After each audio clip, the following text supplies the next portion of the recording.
Hello watchers! Have you ever wanted to play multiple instruments at the same time, but by just having one MIDI item, by just playing your keyboard, but trigger multiple instruments instead of only one? In Logic, the audio software that's most used by blind people under macOS, you have a feature called track stacks which allow you to do exactly that. But can you do this in Reaper? And yes, we can. And there are multiple ways to do this, all with their pros and cons, and we will go through two different ways how you can do this in Reaper today. Let's talk no further, let's jump right in.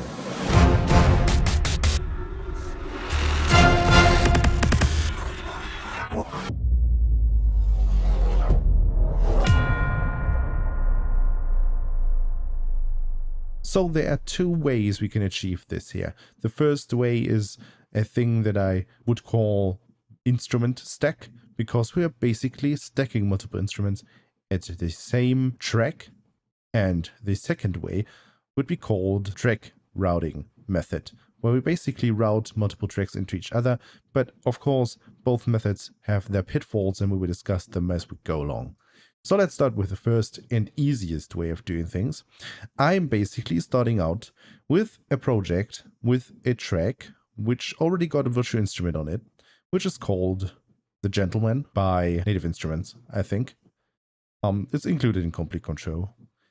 And it's basically just a piano, and I've arranged Twinkle Twinkle Little Star here, a really simple basic example, but with a twist. And I will just play it to you once, and let's see if you can find what the twist actually is.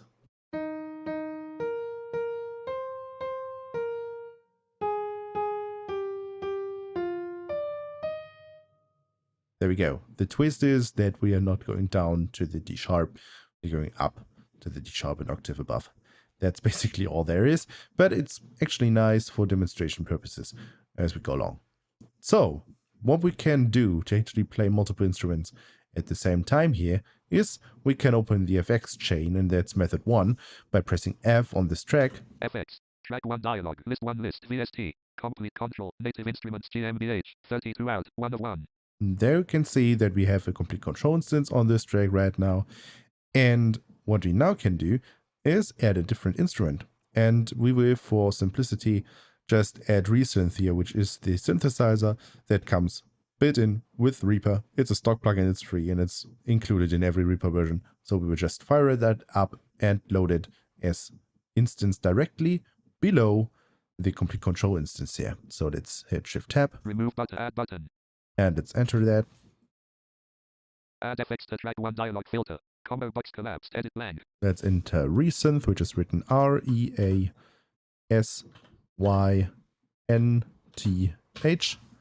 Let's Shift Tab. List 1 list, VST, Resynth, Cocos, 1 of 1. There we go. And now we can play the same thing, and we will get two sounds at the same time: the piano and the synth.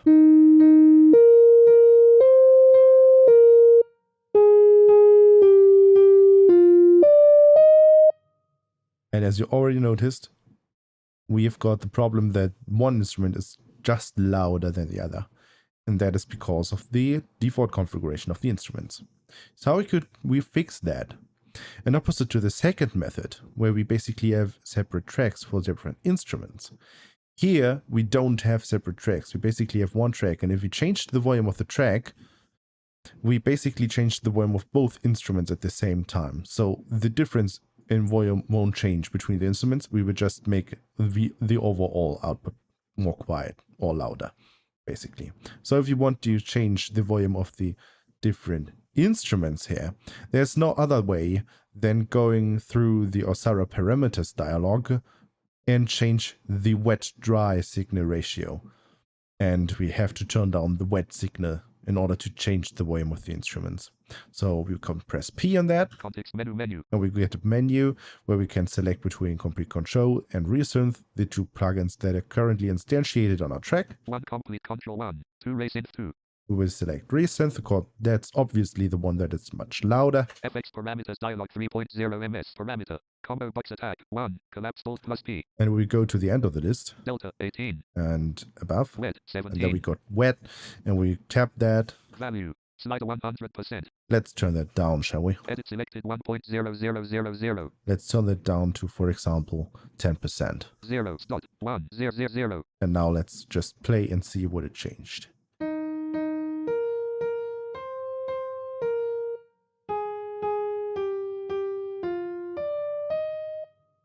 And that's it. The synth is now much more quiet and the piano is more upfront, and we can change that this way, but it's also harder to control every individual instrument. It can be easy if you're really just looking to combine multiple sounds into one, just, change the volume to a fixed way and then you're good to go. That might be the way to go. It's definitely the quickest way to go, but it's also not the best when it comes to configurability. There's also one thing that we can do here. We can use different plugins in between the FX chain to control various things. For example, we can add a filter which prevents notes from going through our synth and configure it so that we'll only trigger notes above a given value, so that some notes are played by the piano and others are played by the synth. And we can do this almost infinitely because FX chains and Reaper are basically just limited by the power of your CPU. And those JS plugins are really, really low on your CPU usage. So let's demonstrate this real quick. Let's open the FX chain again with F. FX. Track 1 dialog. Let's add a new item. Add FX to track 1. Let's search MIDI. I. Space. Note. AOTE. Space. Filter. FITR. List 1 list. JS. MIDI duplicate JS. MIDI note filter 2 of 2. Instantiate that. FX. Track 1 dialog. MIDI note filter. List 1 list. JS. MIDI note filter 3 of 3. And let's see what we can do here. Lowest key. MIDI note number. Slider 21.0. And that's the way that we want to change. So we can go from 0 to 127 here, which is obviously the notes that we have available, because MIDI can play up to 128 different notes, which are the notes that are available on our keyboard or within the pitch cursor, for example.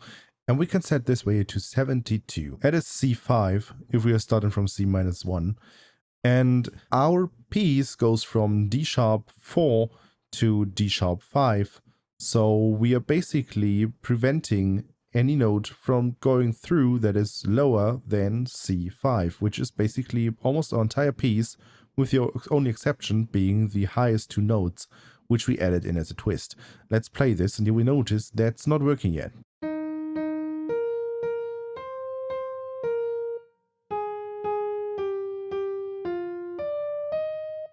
But why is it not working yet?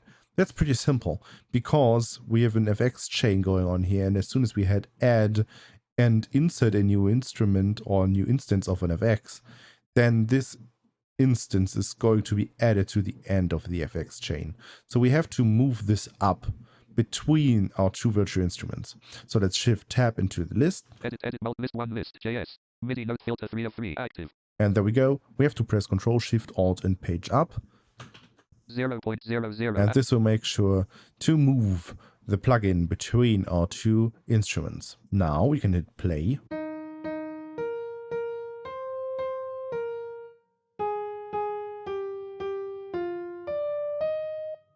And our synth will only be triggered, in addition to the piano, when playing the highest two notes, the D and the D#5. And I now quickly just added another instance at the very top of the chain, at the very beginning, even before the complete control instance. And I configured it the way so that we have our lowest key set to 21, which is the default and doesn't matter for our case, but the highest note is set to 72 this time. So we're basically just allowing anything to go through, which is from D#4, which is the note that we are starting at, up to C5, which is basically everything except our highest two notes. And what we probably expect here is that we now have the piano only playing the lower part and the synth to play the upper part. But in fact, we're getting into a bit of trouble here.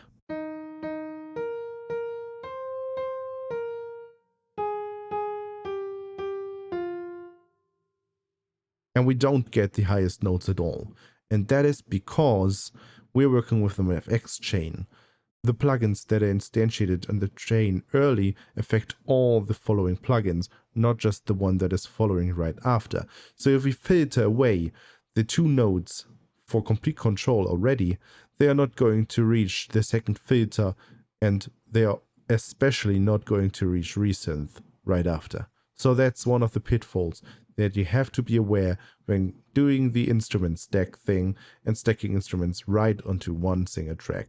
If you want to be a bit more flexible in terms of configuring your different tracks that you want to route to, then you can use the second method. But before getting to explaining, if you're enjoying the content in my videos, please consider subscribing to the channel and follow me on Twitter, where I post regular updates to all the music that I'm making and to the video making process for this channel as well.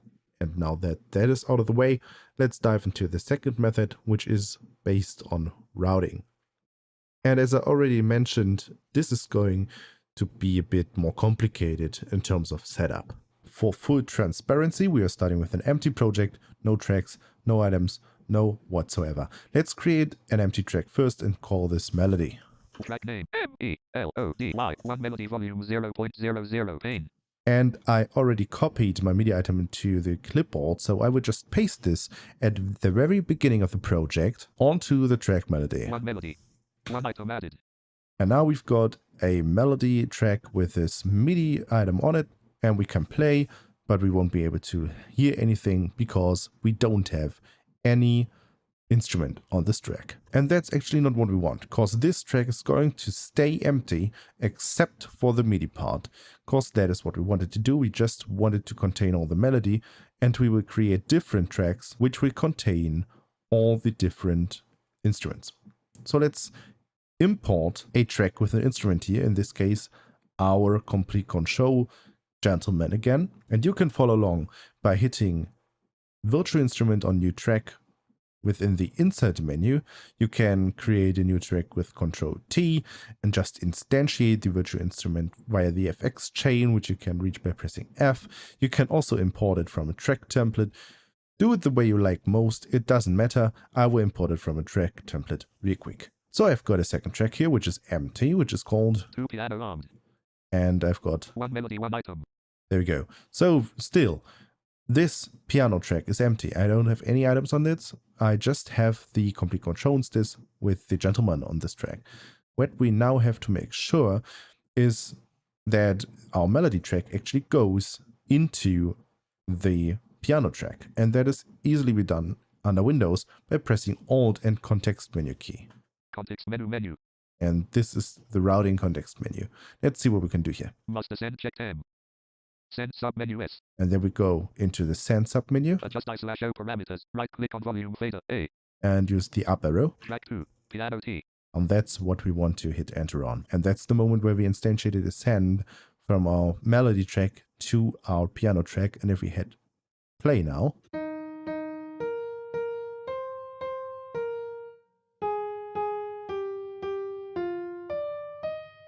as you can hear, we can hear everything that we want to hear. Let's just replicate this real quick, create a new track which is called synth, and insert resynth in that track. There we go. 3-armed ray synth. And what we now need to do is we need to route this again. So let's go to the melody track. 1 melody, 1 item. Let's use Alt context menu again. Context menu. Go to send. Must send submenu S. Adjust I/O parameters. Right click on volume fader A. And use the up arrow. Track 3. Ray synth T. And hit enter once again. And that's the moment where we have our track melody routed to piano and synth. Let's play this.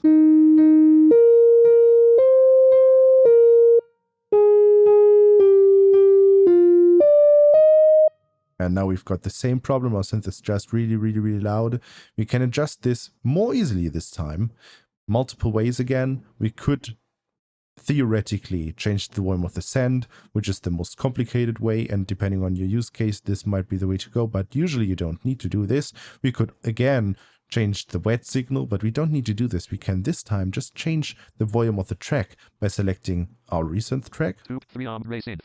And we can just press Alt, Shift, and down arrow a few times. Track -1.00, -2.00, -3.00, -12.00. And let's play once again.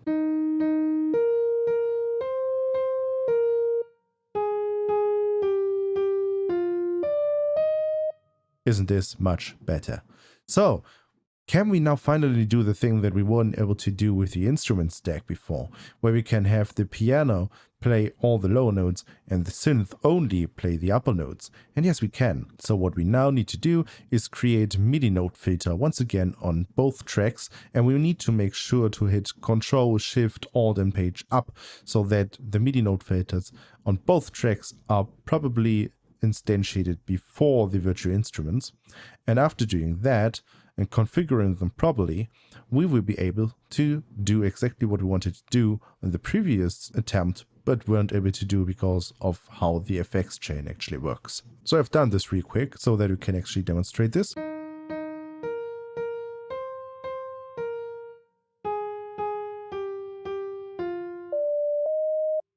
And what I did is I configured the MIDI note filter on the piano for the highest key to be 72 and the MIDI note filter on the resynth to have the lowest key on 73, so that we don't have the situation where both instruments would trigger on 72. If that would actually be what you want, like both instruments at the same time playing C5, then you're free to just do that.